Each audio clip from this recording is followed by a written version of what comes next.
Yo, Shortbox Nation. Hello again. Welcome back, and thanks for present play today. If you're brand new, welcome to the show. My name is Bodder, and this is the Shortbox Podcast, the comic book talk show that brings you the best conversations about your favorite comics with the people that put their blood, sweat, and tears into making them.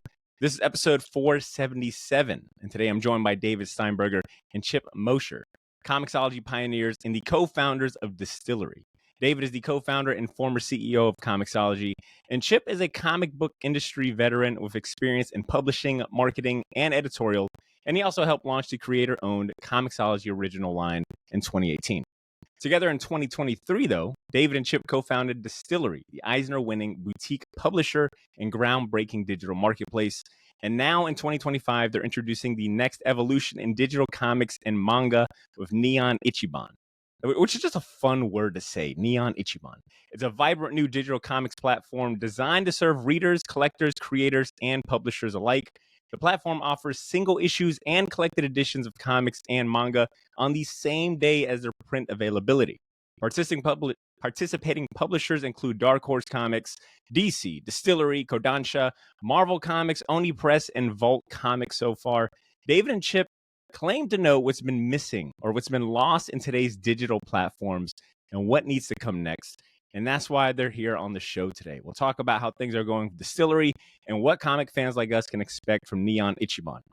But before we get into that, I want to shout out the official sponsor of the Short Box, which is Gotham City Limit, Jacksonville's premier shop for comics, toys, collectibles, and more. Check out this episode's show notes for a link to their online store at GothamCityLimit.com, where you can buy and shop for exclusive comics and merch. And lastly, I want to dedicate this episode to all of the Shortbox Patronies, aka the friends, family, and loyal supporters that make up the Shortbox Patreon community. If you want to support what I do, if you want to help me keep the show going in exchange for some great rewards, then consider joining the Shortbox Elite at patreon.com/theshortbox. Big shout out to all the Patronies out there. And without further ado, let's welcome David Steinberger and Chip Mosher to the show. David, Chip, welcome to the podcast. Nice. Thank you. Thank you, everybody.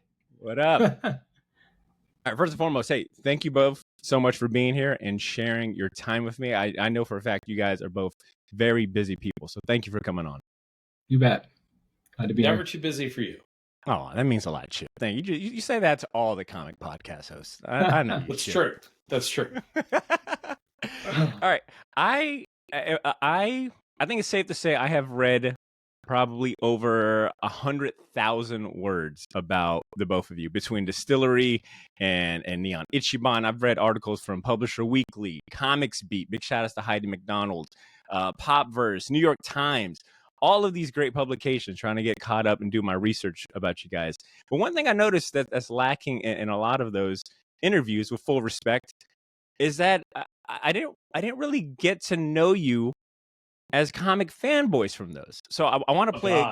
I want to play a game with you guys. All right, and I'm gonna tie it into Neon Ichiban because I made an account on Neon Ichiban about 2 weeks ago, and I noticed that the first thing that it asks you is a personalization survey. So I want to flip those questions on you two to get to know you as comic fanboys. All right. So the first question that I was asked, I'm gonna ask you guys, is which publishers do you follow? And David, I'll start with you. Oh, man. Well, I'm a Marvel kid from way back. I grew up on, actually, the first two comics I bought were Mage the Hero Discovered, like number 8 or something, from Matt Wagner from Kamiko. I don't know if we say Kamiko. Is that how you pronounce it? Yeah. And an Amazing Spider-Man or Spectacular Spider-Man or something like that. And I was just hooked. And I was very nerdy and kind of an outcast at that time. So I felt a very good a kinship with Peter Parker. So I still keep up with Marvel, DC, and I'm more indie comics these days. But I've collected a lot of art from Matt Wagner, who made as Chip has too, who made the Mage series. Yeah. But yeah, I mean, at this point, I got hooked on the Absolute line a little bit more recently. But I mean, I have to follow everyone, at least in terms of their output. I can't read everything. I don't have time for that. But for their output, I got to follow everybody, given the job, right? No, solid answer. All right, Chip, what about you? Yeah, I mean, like currently, it's kind of sharpshooting. Like my current reading habits, it's like I have so many people that I work with, that I'm friends with, trying to keep up. So I'm like, I'll read issue 5 of this, issue 1 of that. So I've enjoyed recently, like the Cruel Universe, the EC reboot. Nice. Yeah. That Oni has done, has been had some good stuff. Kurt Pierce, Lost Fantasies, really great. Like the Marvel stuff that Stephanie Phillips is doing. I'm gonna leave people out. Yeah, I mean Snyder and Dragata's like Absolute Batman is, is fantastic. I can't wait for the Absolute Joker stuff from issue from Jock and Scott. That'll be fantastic. And so, when behind the scenes, when you're privileged enough to where, Jock sent me photos of like, look, I'm drawing page 12. I get to see the process, and that's fun. But like as a kid, I was not like David at all. I was really cool and hip and had tons of friends, and just oddly got in. No, I was super nerdy, super nerdy kid, and fell into comics, and a touchstone book that David and I have a lot in common about is Mage by Matt Wagner. David owns a couple of pages, cover. I own a cover, baby. Yeah, Flex right there, David. Yeah, it's right here, actually. Yeah, back here. He owns a cover. Let's see if I can. Let me turn off portrait mode and pan to the cover if I can. Yeah. This is going to be a little tricky, a little bit tricky. What it was, the Starblaze. I lost my monitor. Hold on. Yeah, there you go. I still can't. Oh, that's nice. It's volume 2 of the Starblaze edition, the first collected edition. It's very big. It's way bigger than the cover actually was printed. Yeah. And look at the colors on that still. Yeah, that's top. Incredible. Really incredible. Yeah. And it's my pride and joy. I traded X-Men 94 through 100 for a Grendel Primer number 2 page and a Mage page, and super happy. Still super happy with that trade, because I have like great one page. of a kind great of art. Page. Great page. So just super nerdy comic book loving kid, but I was like fairly OCD, and really went from reading and buying to working at the store to wanting to go to San Diego Comic-Con, convincing my parents when I was 16 to get on a Greyhound bus from Houston, Texas with a handful of friends of mine. And so I've missed 5 Comic-Con San Diego since 1989. Wow. Which sounded really cool in the aughts, and now I just sound old. But yeah, like in 1989, I looked up the stats a while back, and there's 10,000 people were there. Now it's like 400,000. I mean, yeah, it was crazy. But I was a big Kamiko fan, and I got to meet Bob Schreck and Diana Schutz, and been friendly with them forever. And it was one of my childhood friends went with me, and his name's Joe Nosmak, and he and Bob Schreck later founded Money Press, and so, lots of deep history in the comics. Fantastic first answer, both of you. I got to say that I am so used to folks like yourselves that are creating, right? Like, especially when I'm talking to creators or folks that are building platforms, that they're like just too busy. Like realistically, they've got too much on their plate, whether that be family or the work to like find time to read. But you guys sound current, up to date. You guys are flexing on, having a direct line to Nick Dragata, who's arguably like the hottest artist out right now. So, kudos to both of you. I wish I had a direct line. The Nick Dragata, but yeah, we've talked to Nick. Nick's a great guy. Let's not exaggerate too much, but obviously the folks that are founding creators, the founding creators at Distillery, we certainly are close with. Yeah, right. Chip, you mentioned something about Comic-Con, and I learned this year that you were, I don't know how far back, but I know that for this year's New York Comic Con Harvey Awards that you were a member of the steering committee. And I was just curious, like, what does that entail, being a member of the steering committee, and how long have you been, I guess, involved with the Harveys?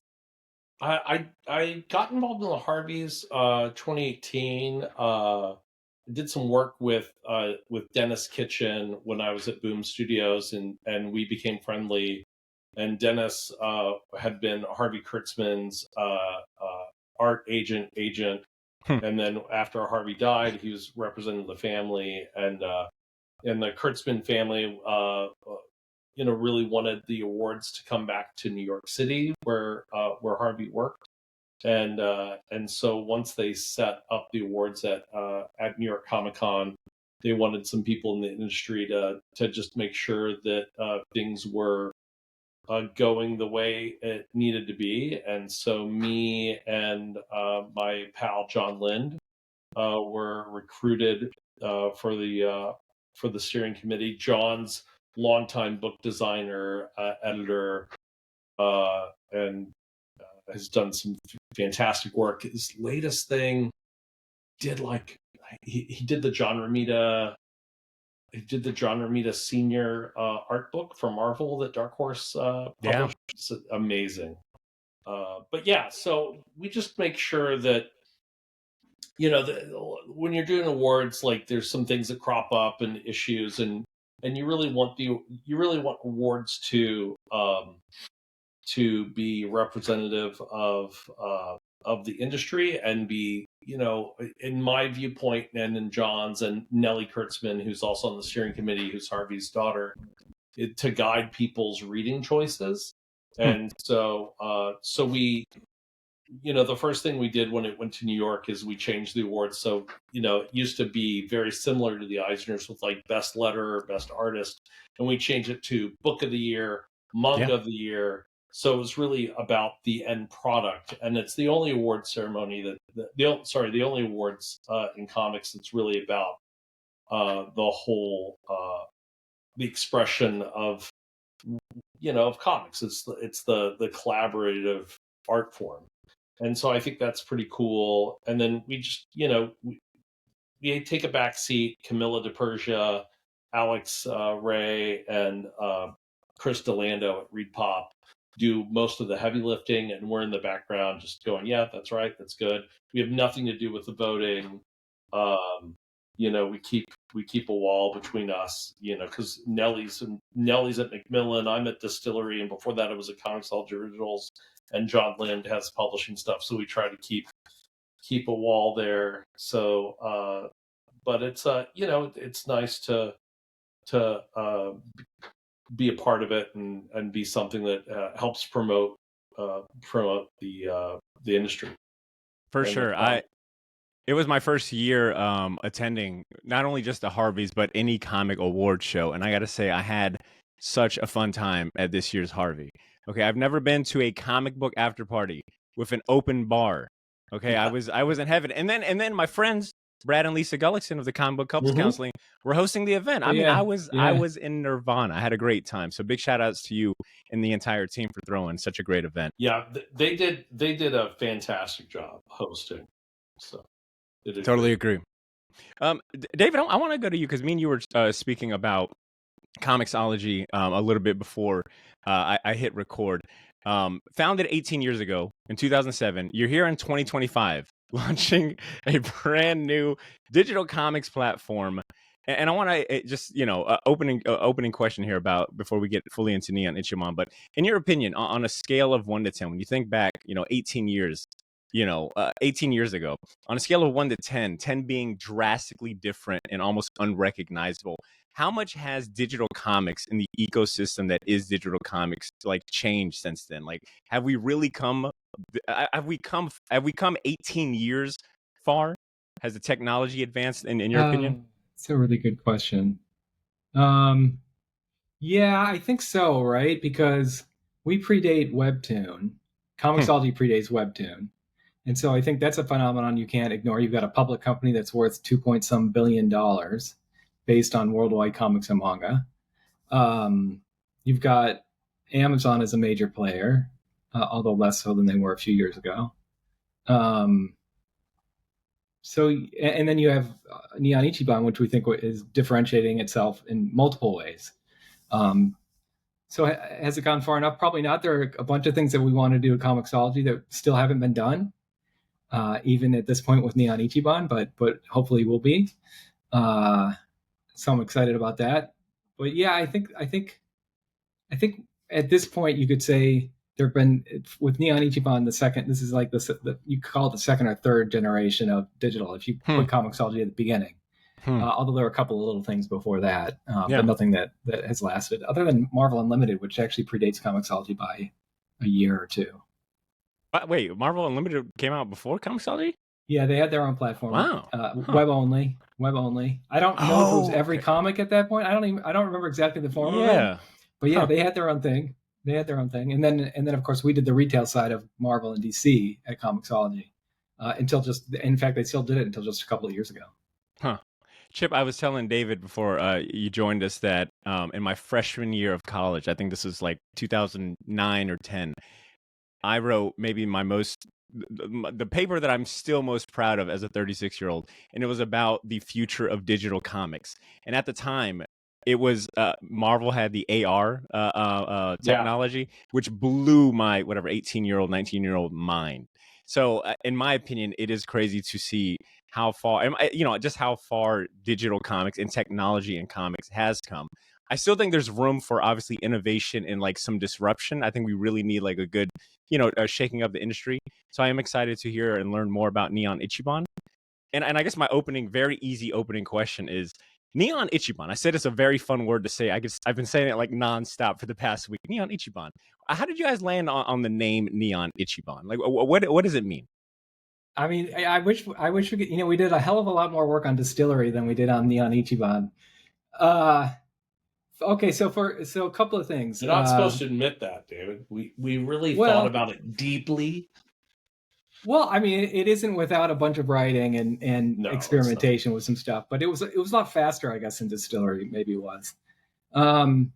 Good save. We wanted something that could signal the ambition. We have manga and comics, and we think about it as kind of one house for all sequential graphic storytelling, however you want to put that, for manga and comics inclusively.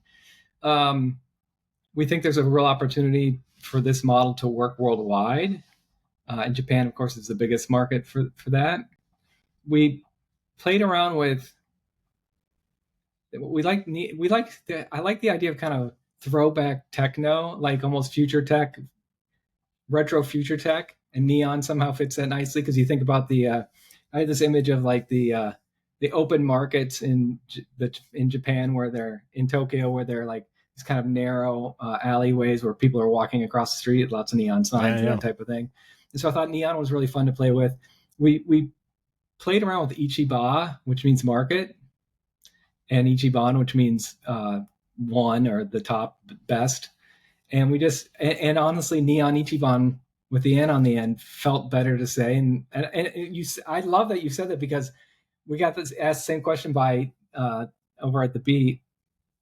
And I said to Heidi, I said, plus it's just fun to say, so people are going to remember what it is. They're going to remember what it is.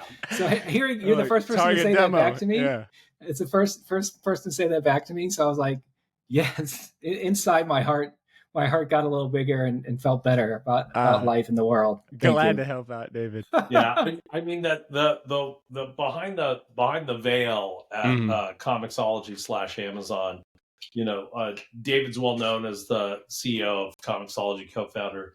The thing that a lot of people didn't know that he was head of comics globally at Amazon, and so he built the e-manga team in Japan, and spent a ton of time over there. And then my team, predating Comixology Originals, we were the Ivan Salazar, who's now at Kodansha. We onboarded Kodansha onto not just Comixology but the Kindle platform. So we have a lot of touch points with manga, with the Japanese publishers, and so it's it really kind of comes from that. Which Yeah. I think is notable and impressive when you consider, if I'm not mistaken, I think Kodansha has their own app or digital platform. Mhm. So, like they could have easily looked at you guys as competition, but I understand like they were pretty big investors into Distillery and Neon Ichiban, as well as I'm forgetting the name of the individual, but you guys even have like buy-in from the French comic side of the house too. But yeah, So Delcor. thank you, Delcor. I guess how important was that to get buy-in? Like it almost feels like a trifecta, like a perfect trifecta of like buy-in and support. You've got publishers like Marvel and DC and Image, or I'm sorry, and Boom, and then Kodansha, and then the French and Belgian side of comics. Like how important was it to get buy-in on like this kind of global scale? Super important. I think for us, like having built the trust that we did at Comixology with all these different publishers worldwide, Comixology and Amazon. uh, I think for us, having that validation was a very big deal. And Chip initially, when he wrote this up, had them both as target investors right from the start. Yeah. So it's super satisfying that that happened. It's been great.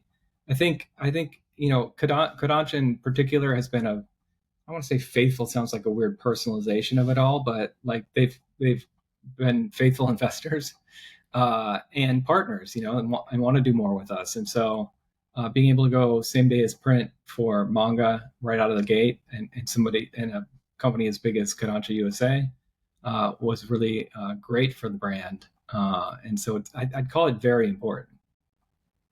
Absolutely. The Absolutely. the three biggest countries for comics are in, right? So Yeah. Yeah.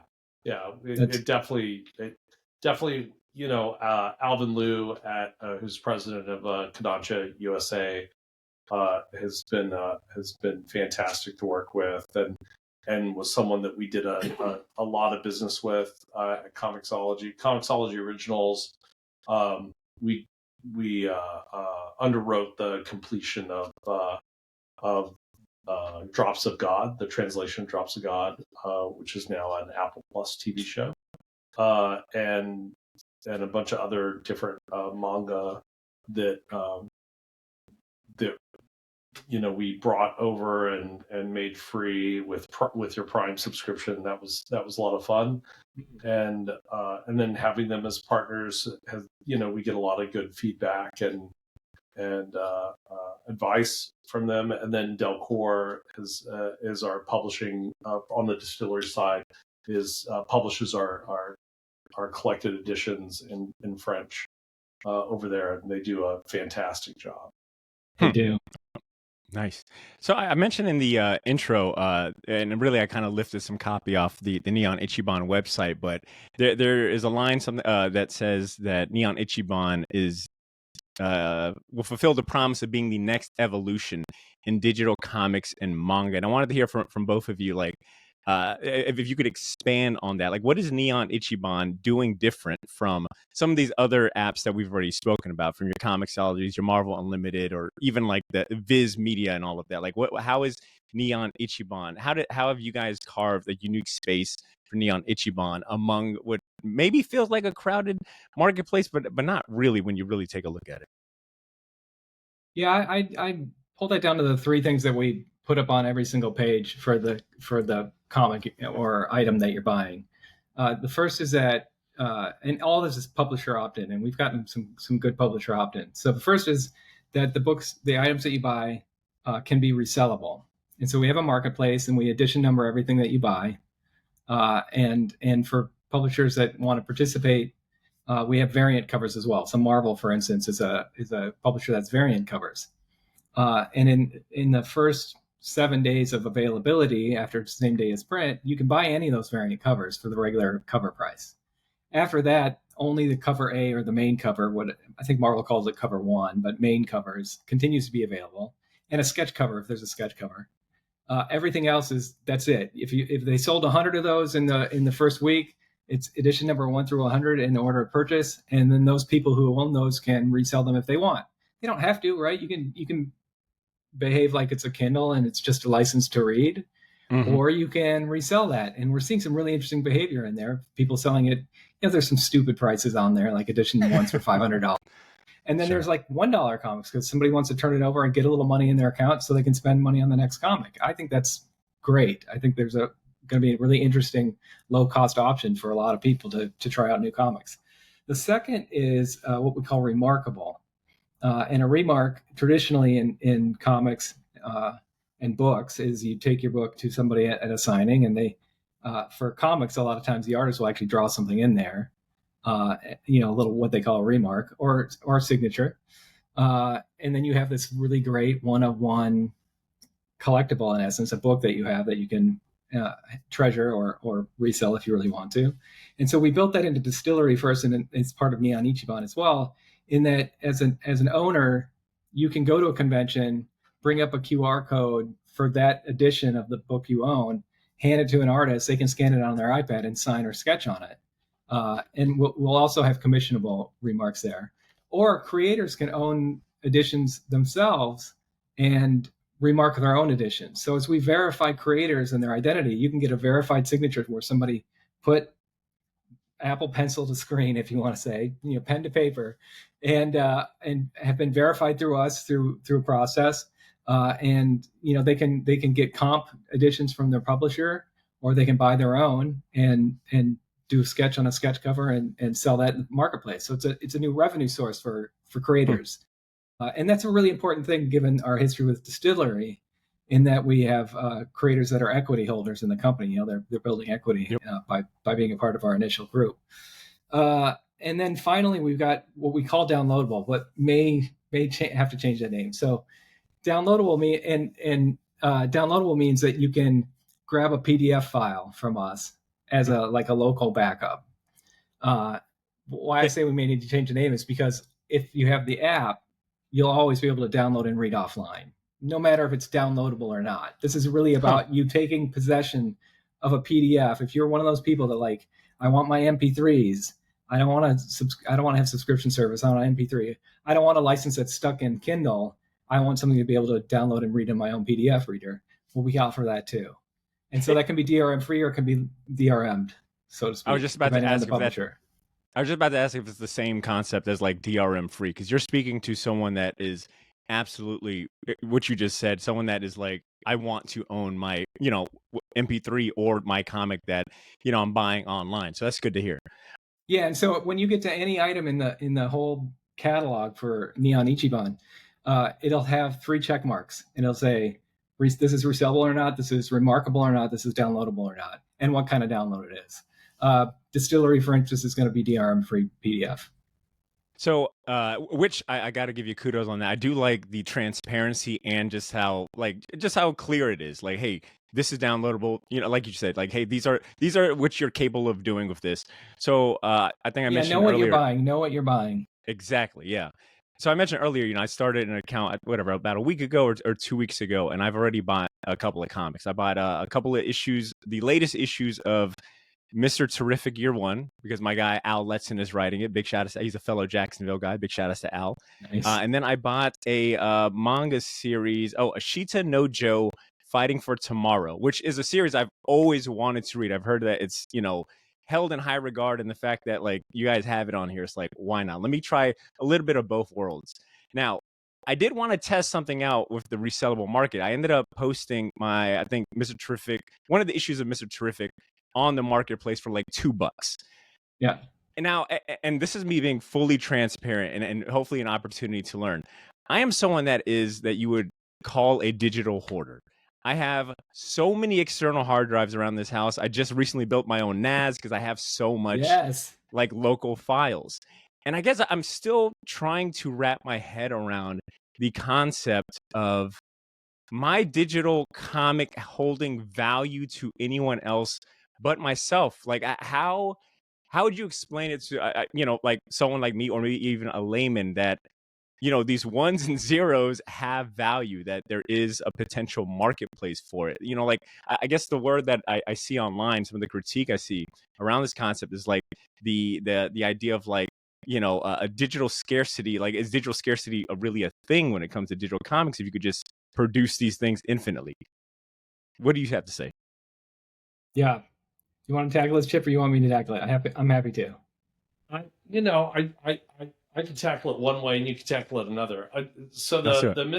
Mr. Terrific, like how much did you buy the single issue for? We'll call it like $5. I think it was like $4.99. And then how much did you put up for sale? $2. I was like, And if I make half my money back, I'm good. That's a stellar there you discount. go. You've answered your question. Yeah, there are two ends to it, right? I mean, let me put it this way, and we don't have this built for Neon Ichiban yet, but for distillery books, for instance, if you owned, we did this thing where the same kind of thing, the QR code, what we call proof, proof of ownership. We did a deal at New York Comic Con last year, not this past one, but a year ago, where if you showed your QR code, you could get the physical toy from Somna for half the price. Oh, nice. So you said, like, I'm a fan, I'm an owner, I can prove I own this right now. I get to have some benefits to that. And we did special covers that you could only buy if you owned something. We did special print covers you could only buy if you owned something. And I think doing that at scale, getting that up and running for all publishers, if they want to participate in that, could be really, really fun. Because you're saying, like, I can prove I'm a fan, I'm an owner here. For some people, it's just pride of ownership. But I think where it really starts to make a difference, and we're going to prove this or not over the next year or two, is where artists get to come in and create one-on-one. I mean, yes, can somebody take a screenshot of it? In most places we have remarks, we have watermarks on it, so you can't actually get the original. But regardless, like, of course, people can figure out ways. You can probably use AI to take out a watermark. I don't know at this point. But it's more a pride of ownership of very visibly supporting a creator, of getting close to the creator in terms of owning a piece of their artwork that we verified they put their hand to paper on. That type of thing, I think, does have value. And then, of course, you've got some speculation and that type of thing, which we don't really care about. Honestly, the people that put up the books, I mean, it frustrated me to no end to see the $500 and $700 books right out of the gate. It's like, in fact, we changed the sorting. We changed the initial sorting now, which we may change again, but right now it's from low to high. It was from high to low. We just didn't even think about it, honestly. Yeah. Like, total turn off. $700. Okay, no thanks. Yeah. Okay, yeah. That's refreshing to hear. But I really like what you're doing. I like what you're doing. I actually really think that I'm going to speak out of turn here, but digital comics cost too much, generally speaking. Right, David, that has been my comic book hot take for years, that digital comic books should not be the same. That is, of course, like dismissing a lot of different math and justifications for it, but it actually isn't that much. It isn't that much, because obviously you're spending money on printing and shipping and all that stuff that you don't spend on digital. Whatever. I try to convince publishers for how many years did you say it's been? 18? 18 years. And as a store owner, you can't set pricing. You can't even collude on pricing, right? You can just say, here's the evidence. But, this market is built around collecting. It's built around scarcity. It's built around that. And so we are making an attempt to say, like, we can provide value against scarcity. We can provide, whether that's the special covers or proof or the signatures or the things that really do make a difference and feel like a fan can get closer to a creator. In that way, I think that we are making a difference in the quality of what this means to own something. But I really do love the idea of, like, you going, all right, I'm going to put every book that I don't treasure and don't need to have on my NAS drive back up for sale to make a couple bucks. And somebody else comes in and goes, I wouldn't take a chance on this comic for $5, but I will for $2. Sure, yeah. And then maybe we get another fan out of that, and they start buying up, and then they get so excited they buy same day as print, and then they get it or start getting signatures, and that creator can make more money. I mean, that's the dream, man. Yeah, I mean, I think there's a couple of things and a couple of things that are going on in just they used to call it the comics blogosphere, but the blogs are all gone. But just the conversation that goes on. First and foremost, I think there's a generational divide where I think people, 20, 30 years younger than the three of us, like they intrinsically find value in digital goods. And, for instance, my stepdaughter has an allowance to buy pants and clothes for one of their characters on an app. and it's not a competitive app. It's an open sandbox app that they really love, and they love dressing up their character, and that has real value to them. And so for the kids growing up right now, being able to buy and sell digital goods and in the video game space and stuff is just it's kind of second nature. And then secondly, I think most of the journalists in comics are big readers, and Yes. they're less collectors. And I think the thing that I love about comics, and I love about the medium and the hobby, is that there's so many ways to participate. And when Dave and I have talked to some outside investors, and they don't really have a lot of knowledge about comic books, and it's the best of watching a TV show or a movie with a baseball card collecting element. And I think that the collecting part of comics does not get talked about week to week in, what's a better word than comics blogosphere? I'll just call it the comic sphere. Sure. And collecting is a huge part. You do have people out there that are buying comics week in, week out, and then picking the covers and buying only covers by certain artists, and those artists are getting paid to do those covers. So there's a whole crowd of variant covers are going to destroy the industry. People have been saying that since I was at Boom in 2007. And there hasn't been a glut like there was in the mid 90s. And the industry is twice the size, plus all that extra stuff from Webtoon and all that. Absolutely. And so I think there's a ton of people who are buying comics in the direct market that wake up every morning looking for what comic what particular comic, what cover, what number, what they're going to buy that week, and that does not get a lot of ink. And I think in 2020 during quarantine, you had Whatnot, and the Whatnot stores come on, and the online stores, and you saw a big surge in collecting that hasn't quite abated, which has been fantastic for the industry. And so the storytelling aspect of comics is fabulous, right? The juxtaposition between the written word and the image and just the magic of comics is just amazing. But also, the collectability is also so much fun. And so with Neon Ichiban, we're trying to serve, if you just want to read comics, it's great. We have our reader is fantastic. If we have 100+ free comics on neonichiban.com right now. Go to neonichiban.com. We do ask for your credit card to get the free comic, because we are hoping that you actually buy something afterwards. So go and check out the reader. The reader is fantastic. Yeah. So if you just want to read comics, we got you covered. If you want to collect comics, every comic has an edition of it. We have variants. I mean, we have so many ways for people to participate in the collecting of comics that, it's a lot of fun. And with Remarques,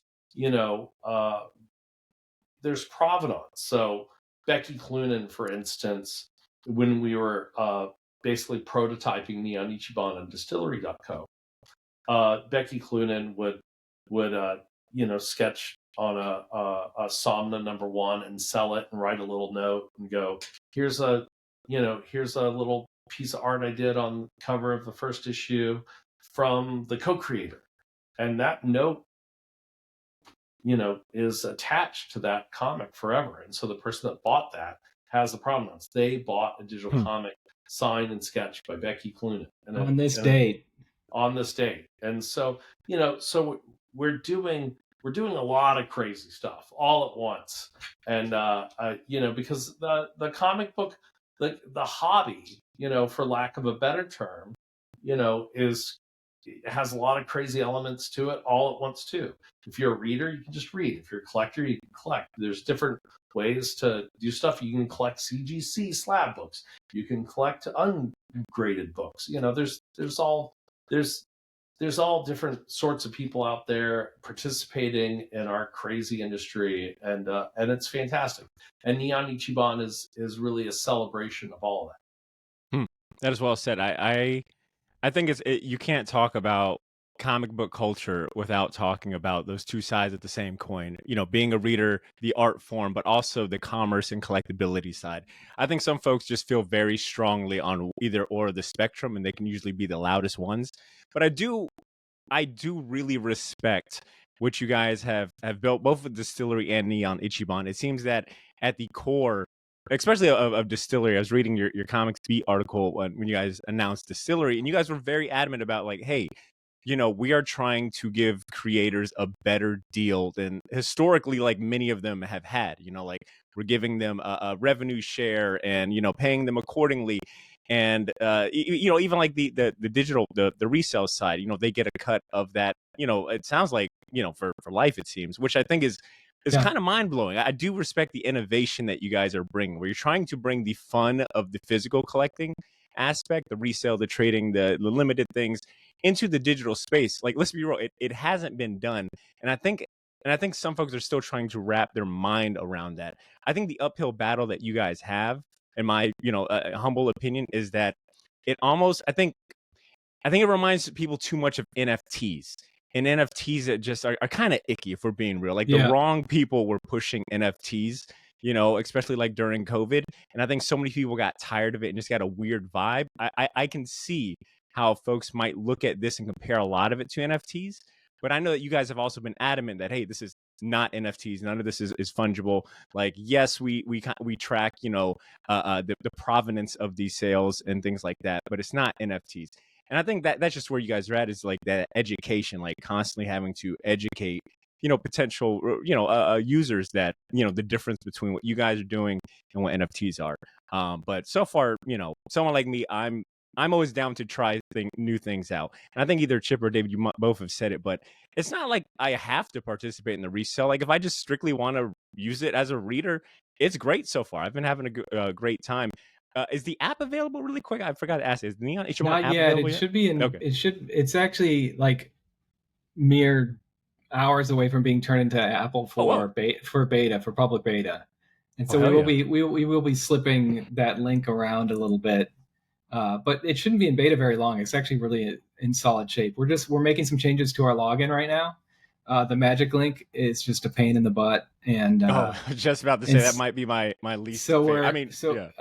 It's terrible, and so we any day now. It was supposed to be easier. It's terrible. It was supposed to be easier. It was like, you don't have to have a password. It's great that way, except sometimes it's slow and you got to go to your email and like, oh man. So we've got Google, Apple login coming and a regular login password coming. Cool. And I tested it out this morning with my own account and it worked perfectly. I got to log in with Google, and then I logged in with Apple, tried them both, and it took over my, it added that login capability to my account. So that was great. Yeah. I do think, like, to go back to your thought, about the collectibles and the NFT stuff, like we tried to take the best parts of that, which is the provenance, and make that really easy and clear with verified creators only. So you're not, creators really had artwork stolen and put up, fraudulently. And there's no authority out there for the blockchain to tell you what's the real one. So if you see any DSTLRY book on the blockchain, it's not real. The only place you're going to get that is Neon Ichiban, right? And so there's that, but also like just the proof parts, the remark parts. I think that's all, making good on the promise of the better parts of NFTs.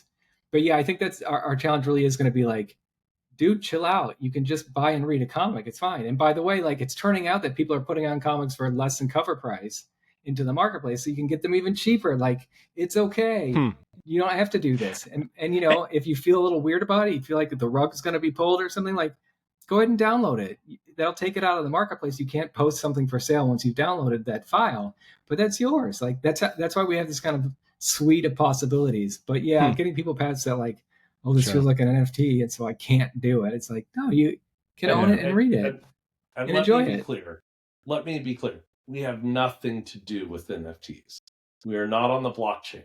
There is no cryptocurrency. There's like we are, Yeah, NFTs I used real money to buy those comics. Yeah, it's only real money, right? Sorry. and you know what? You guys got me thinking. I think one of you guys brought up Jock, but if I'm not mistaken, a couple weeks ago, maybe a month ago, his cover for, and I'm drawing a blank on the issue number, but his infamous cover of Joker made out of like the bats, right? Like the original art for that. God, I cannot remember the cover. Sold for a couple thousand. Detective, like, thank you. It was Detective Comics. Yeah. Yeah, it was one of his famous covers, but it recently sold for it sold for a very pretty penny. Yeah. To my knowledge. Rush job, by the way. That was a rush job. That was like, Mike Marks, who was over at Bad Cave, who's been a friend of mine for a bit. It's funny, like Mike and I have been in the industry probably the same amount of time, and then we both got wrangled into going to SCAD to do their accreditation, and we've been friends ever since. But Marks was the editor on Detective, and I was like, man, it's so cool that cover, sold for so much. And he was like, yeah, for some reason, I came to the office that day and I was like, how am I missing a cover for Detective? I need a cover quick. So I called up Jock. He's like, yeah, I got you. And I got this the next day. It was great. And I went up to Jock and I was like, you never told me this was like a rush job. And he's like, yeah. Okay, I looked it up. I had to. It's $288,000. Holy shit. Okay, so let's press pause there for a second. Sure, yeah. Talking to Jock, and I remember this conversation. This brings it up for me about like, hey, do you think you would want to sign or have resellable digital comics? Would you want to do that? Talking about NFTs and all that stuff and how distasteful they are. And him saying like, and I think at that point the biggest cover he'd sold had been resold was like $50,000 or something, which is also a lot of freaking money. And he's like, if I got a little piece of that each time it resold, that would have been incredible. Right. That would have been incredible, because as I work really hard to improve my reputation, to deliver incredible artwork and storytelling, and my value becomes higher, I don't get any participation in the stuff that goes for that kind of money because it was so long ago, and I'm not attached to that in any way. And so, I don't think it'd be a good sign if things were going for $288,000 on Neon Ichiban, but like, if something goes for $50 and he gets to participate, and again, Becky's actually made some real money on the site by just participating regularly. Then that says, like, as any creator's reputation grows, they get to participate in that resale. I think that's pretty cool. Look, once again, I respect that both of you are trying to get these creators paid. And until someone comes up with a better solution, hats off to you guys. I do want to understand, like, what was the impetus to separate Neon Ichiban? Because I understand, like, a lot of the features that Neon Ichiban has, the remarkability, the downloads, like, those were available in the Distillery digital store as well. I know that the Distillery digital store is now become Neon Ichiban. I guess, why was it important to make it its own thing and separate the two? Do you mean like rather than opening up Distillery to be multi-publisher? Sure, yeah. Yeah, I think the most important thing, and Chip, I'm just going to use your words here, as a store for multiple publishers, we're a brand of brands. And Distillery has a very distinct, we worked really hard to feel like an entire brand born whole, so to speak, born fully formed. And we thought a lot about the creators. We thought a lot about what could make life better for them and what would get us the best content to work with. And we took a lot of risks. We made these bigger size issues in print, which is, antithetical to digital, obviously, but bigger, to let the artwork really shine, really create, 48 pages worth of content each time. So at $9, you're actually getting, more than 2 issues worth of artwork for sure. than any Marvel or DC book or any regular comic. All those things, like, that's not the same thing as a marketplace. And for me, I really felt like Distillery needed to be its own thing and continue to carry that brand and that ethos with it. Now, there's a lot of relationships between Neon Ichiban and the ethos of like trying to get creators more revenue streams, get them close to fans, make things collectible, those types of things that we put into Distillery. But it really is a distinct thing. We had, and plus, like, we're treating every publisher equally at Neon Ichiban, and so publishers like Marvel and DC, I'm sorry to say to everybody, are more important for the industry and for Neon Ichiban to be successful than Distillery right now. And promoting yourself. Stop, David. Stop. That's not true. That's not true.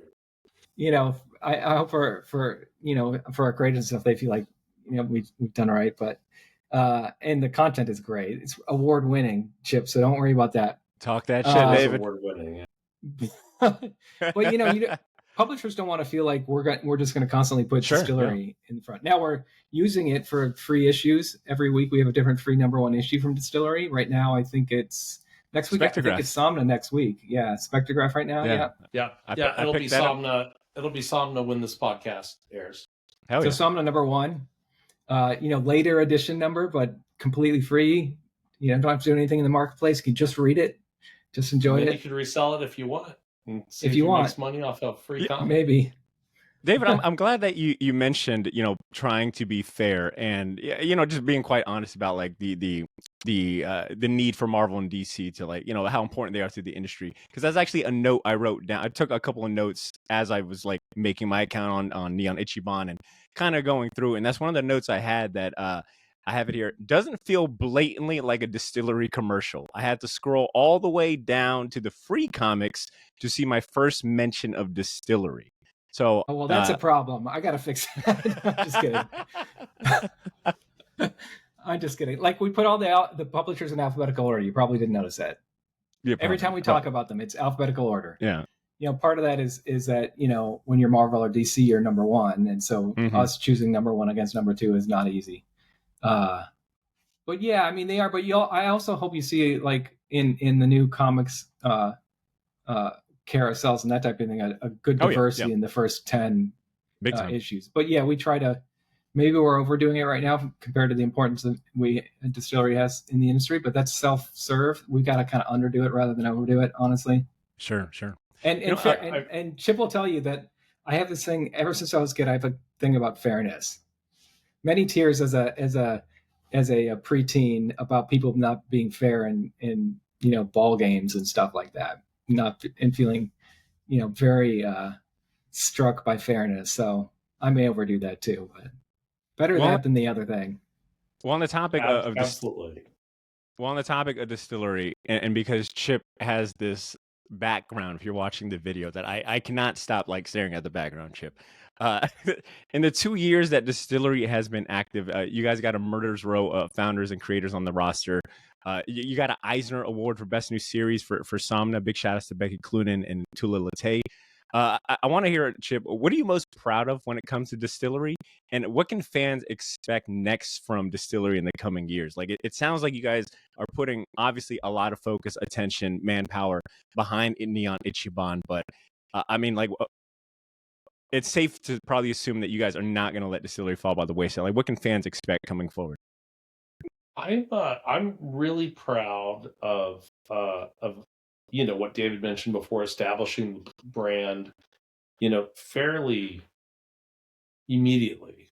I think people when they hear the word Distillery or see the brand, they know it's like top notch, top quality.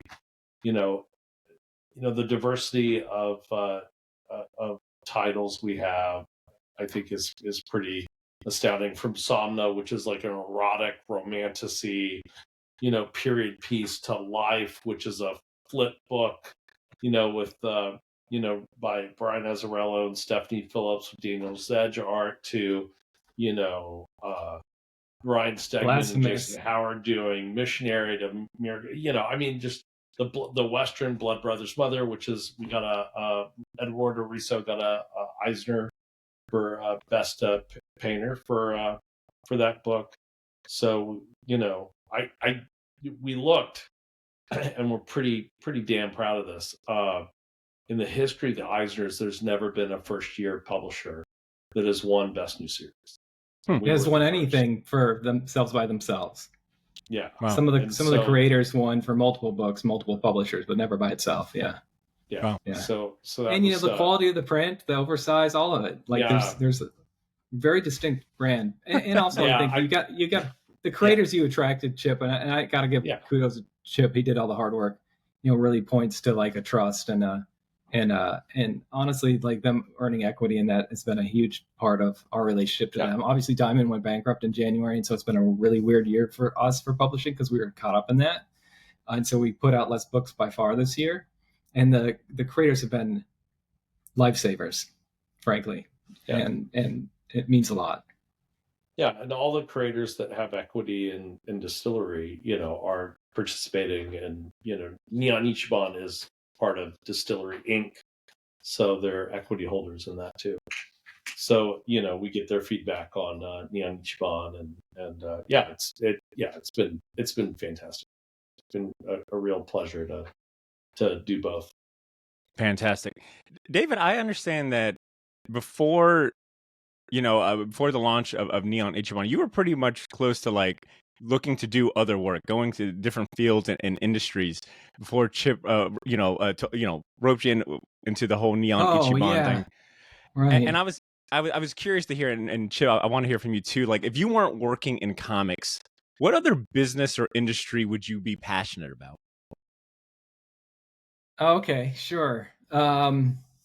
Look, I've always just kind of tinkered with the computer. I don't know if you got in your research, you probably did, but I was a music performance major. Yeah. Yep. Vocal performance. I still love singing in opera. But honestly, at this point, given where we are in the world, and I had a great experience for the first 5 or 6 years at Amazon.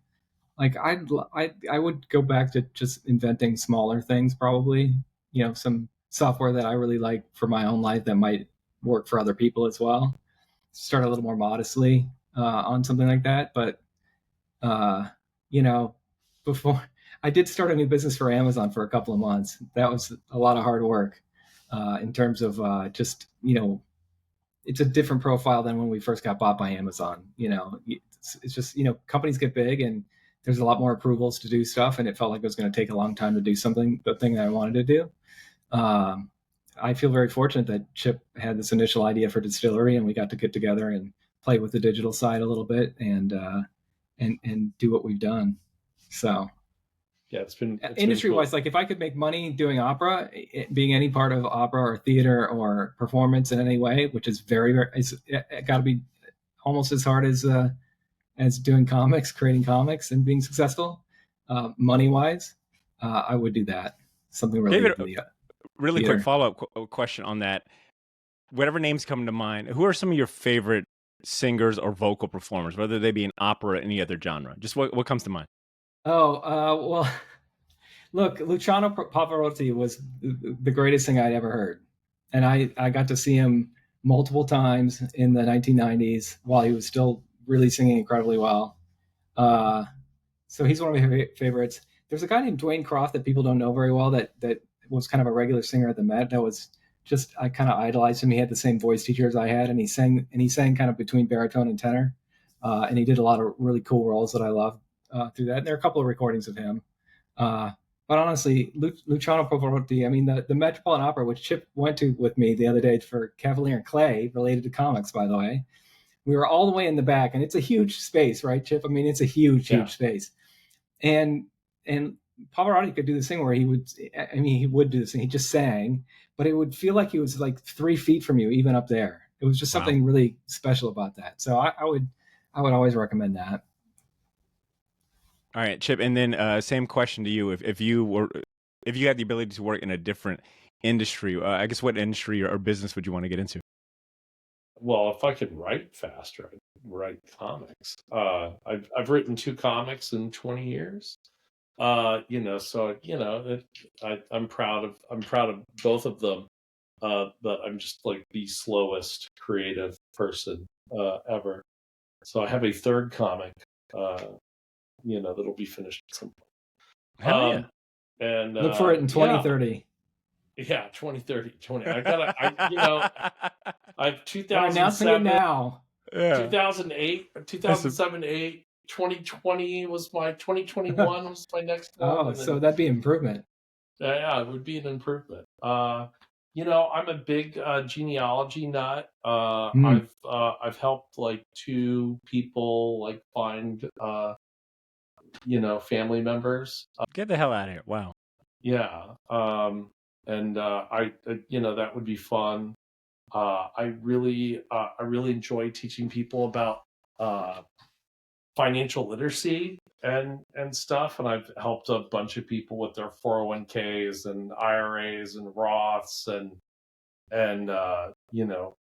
that could be that I find that a lot of fun.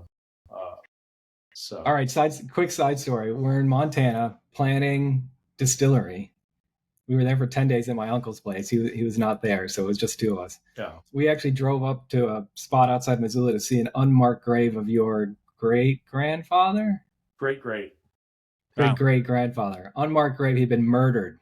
So, like, when he says he's into genealogy, he's into genealogy. Damn. The headline in the newspaper was "Butcher Knife to the Neck." Oh, no. So I'm sorry. Laughing at that. That's fucking fun. No, Oh, man. So I have a woman that, when I get too busy to do my own research, I have a woman that I pay. It's very cool. My Forex great-grandfather, William Henry Mosher, I'm supposed to get a report on soon. He died. He was a drummer in the Mexican-American War and died at age 33, but reputedly sailed around the world. And wow. Looking forward to that. My only genealogy story is that about 2 or 3 years ago, I forget if it was like 23andMe or one of the Ancestry.com or whatnot. I had a wild hair on my ass to just try it. I was like, let me just see what's my background.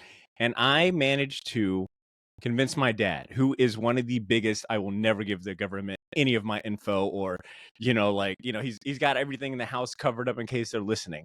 I'll never forget just like randomly asking him, hey, they got a 2-for-1 special. Do you want to get in on DNA? this? Yeah. And my dad was like, yeah, sure. Why not? To this day, I can't believe I got him to do it. But I think he was a little like, we'll see what this, BS is like. Yeah, they're just going to get an easy check from my son. But whatever, I'm along for the ride. But he genuinely enjoyed the process when he got the results and he got to see where his genealogy goes and the different countries, and all the DNA, the makeup of his DNA. He was blown away by it. So that's a very fond memory I have of getting my dad to try something that he absolutely would not do on his own. So thanks for bringing that up. Yeah, I'm a huge history buff, and how I really got into this is I was when I was working at Boom, and I came across a publisher, the last name of Mosher, who would steal people's works and publish really nice volumes, which is something happened a lot in the late 19th century in the United States. And he was in the arts and crafts movement. I was like, I got to figure out if I was related to him. I figured out I'm very distantly related to him, but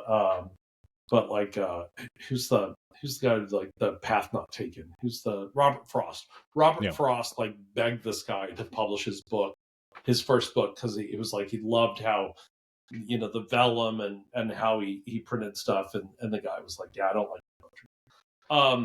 But so I was looking for more information about this person, and his name's Thomas Bird Mosher, and we have a couple of family names, Alfred and George, and so I was looking for Thomas Bird, and I came across George Alfred Mosher. Now, my dad was a lawyer, his dad was an accountant, my mom's a nurse, her dad was a construction worker. There's just no one in publishing, not a lot of book people, not a lot of bibliophiles.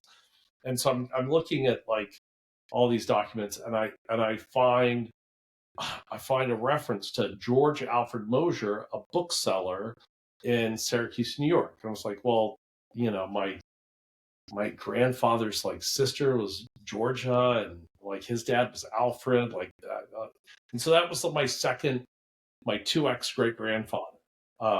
And he had a bookstore in Syracuse, New York from 1877 to 1899, and also published stuff.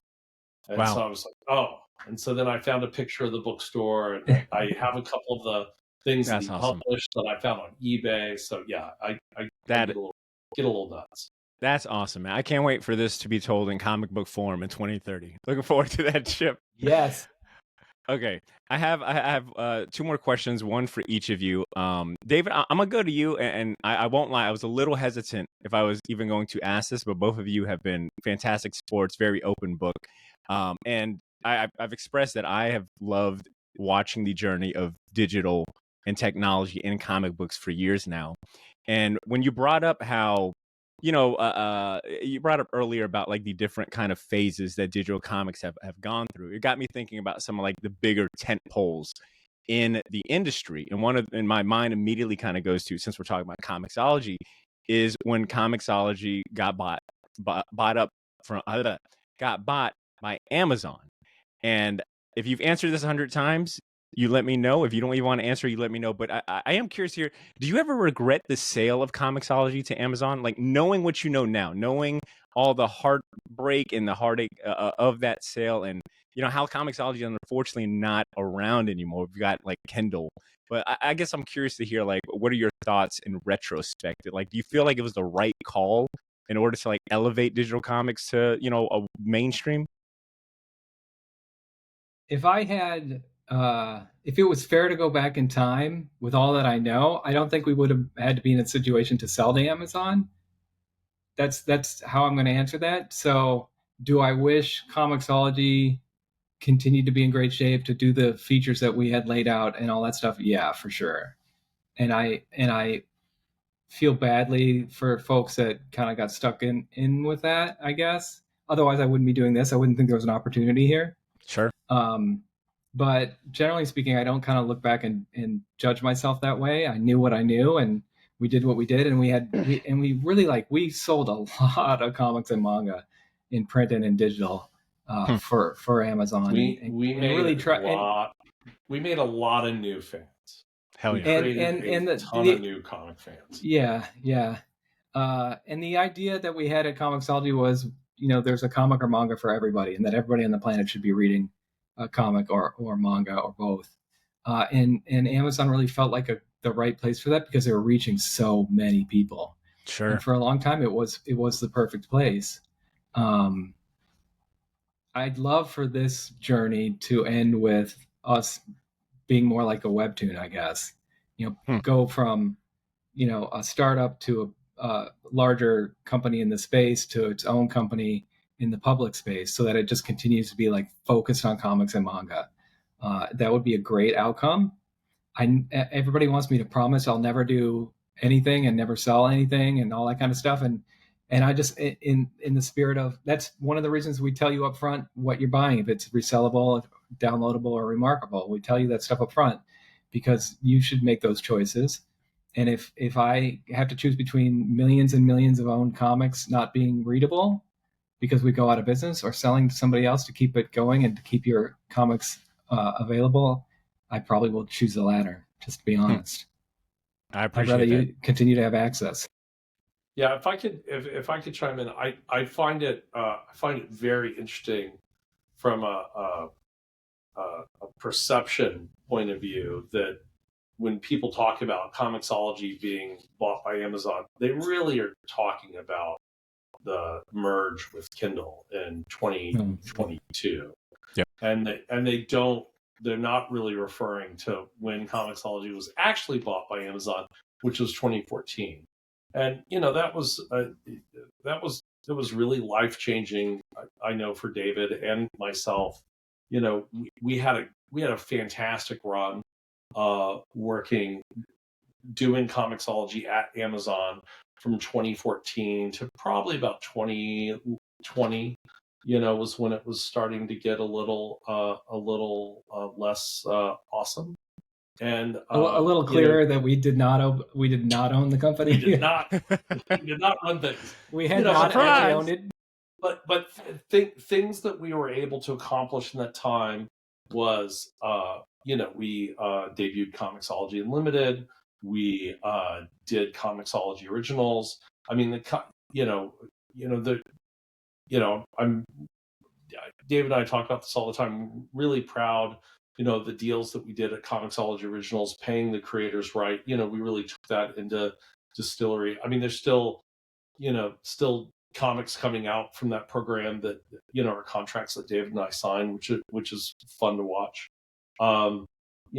Selling comics on a global stage, being able to go to Japan, and David went to Japan much more than I did.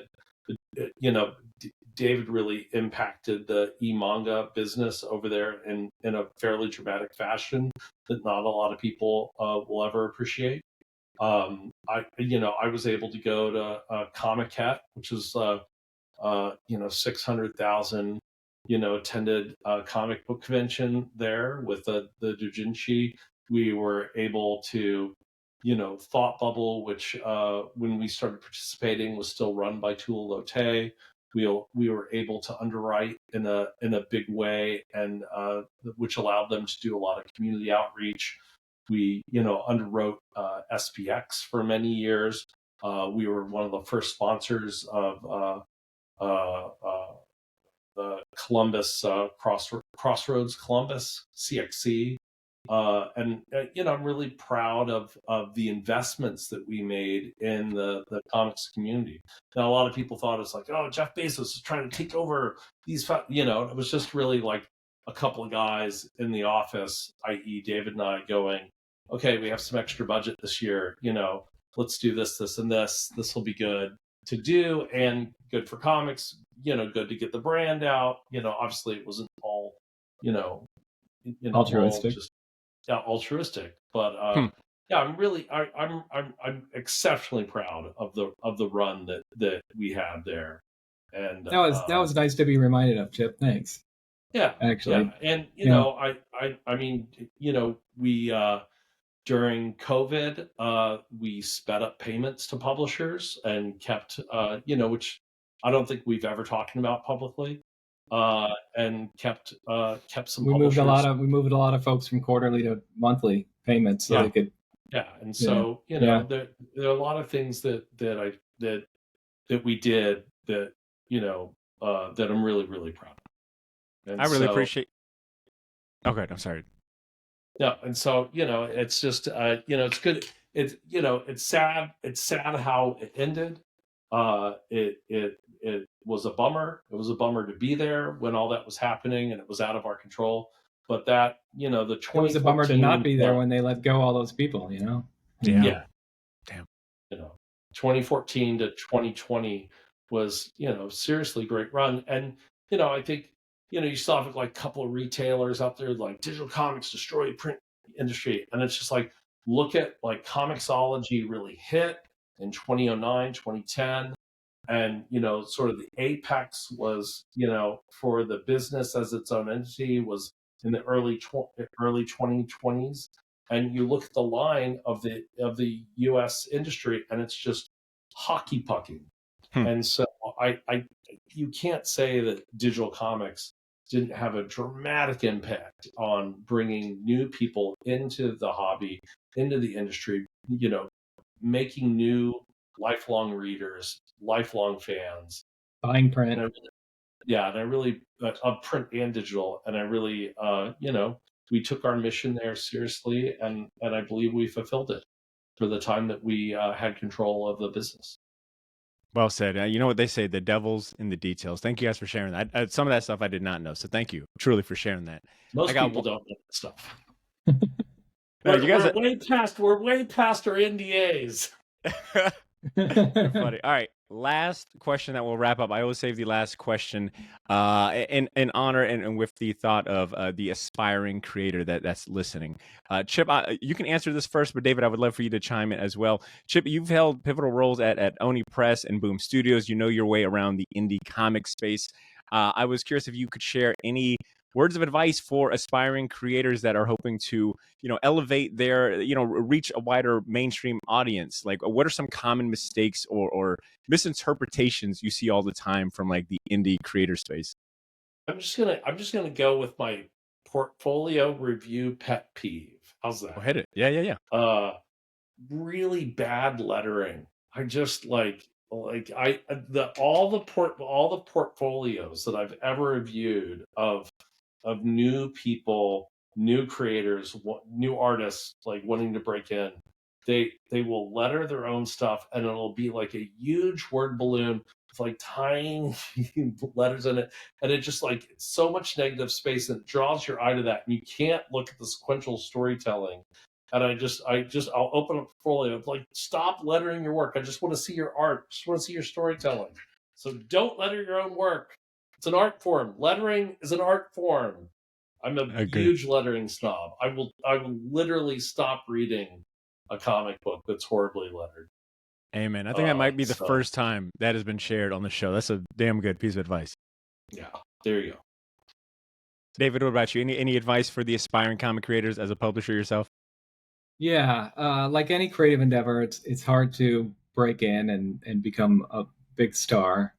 One of the things that I hear from so many creators, particularly the artists, but the writers too, is the commitment to doing it over and over and over. And for me, I was actually an art major as an undergrad. I really wanted, I traced a lot of, or I did a lot of side by side drawing of Todd McFarlane stuff when he was transforming how Spider-Man looked.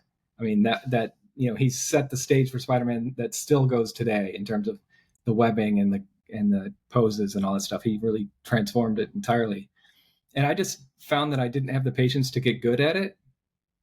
And what I hear from Matt Wagner's story is that he did a daily strip or something, a weekly strip, and I think it was daily actually in college. And so every day he had to get one thing done, 4 panels done every single day. And he became so regular at it, he just became a proficient creator. Like, now Matt would probably argue that a few of the issues were late for some of his stuff, but regardless, I think, you think about Stephen King and writing, he's like, you have to write to be a writer. You got to do it. You got to just always do it. And for me, like going back to the singing career that I didn't have, I had a teacher that once told me, like, there are singers, there are singers, and there are people who love to sing. You got to decide what you are. Like, there are people that love to sing, there are people that need to sing. If you don't need to sing, you're not probably going to make it. There aren't enough jobs. You have to give up family. You got to run around the world and go to different places as a young person. I ended up staying in New York City. I wanted to keep my apartment, and I didn't take some of the summer gigs that I got. Well, that's an indication that I love to sing, but I don't need to sing. And I think it's this very same thing for comics. If you're not willing to dedicate constant time and you don't have the need to make comics, it's really hard. It's really hard because if you want to go on a webtoon and be successful, you got to have something out every Tuesday or Wednesday or whatever day of the week that you pick. You got to do it every single time, or you don't build that audience. But if you can do that, if you need to do that and express yourself that way, then I think you just keep at it for as long as you humanly can, and hopefully you'll break through. Sound advice. Thank you, gentlemen. And with that being said, ladies and gents, this is the Shortbox Podcast, and we just finished talking to David Steinberger and Chip Mosher about everything, right? We talked about DSTLRY. We talked about Neon Ichiban, which I advise if you're looking for a new digital comic platform to check it out. We also talked about genealogy. We talked about, we reminisced about the golden years of Comixology. We covered a lot today. I have links to their social media and website in this episode's show notes and description. Check that out if you want to give them a follow and keep up to date with what's going on with DSTLRY and Neon Ichiban. Gents, any parting words, anything that we missed, any shameless plug before we wrap up? Well, look, we will have officially launched when this lands. So I would say, like, even if you're just a print person, like, let's come out, check out a free comic or two. Maybe you'll find something you want to buy at a retailer. Discover something new, or get into the marketplace and see the $1, $2 books. Grab something that you wouldn't normally take a risk on something and find a new creator that you love. That's my last pitch. What David said. Ditto. All Enough right. said. I All right. co-sign that. Gentlemen, thank you so much for your time. You guys have been great.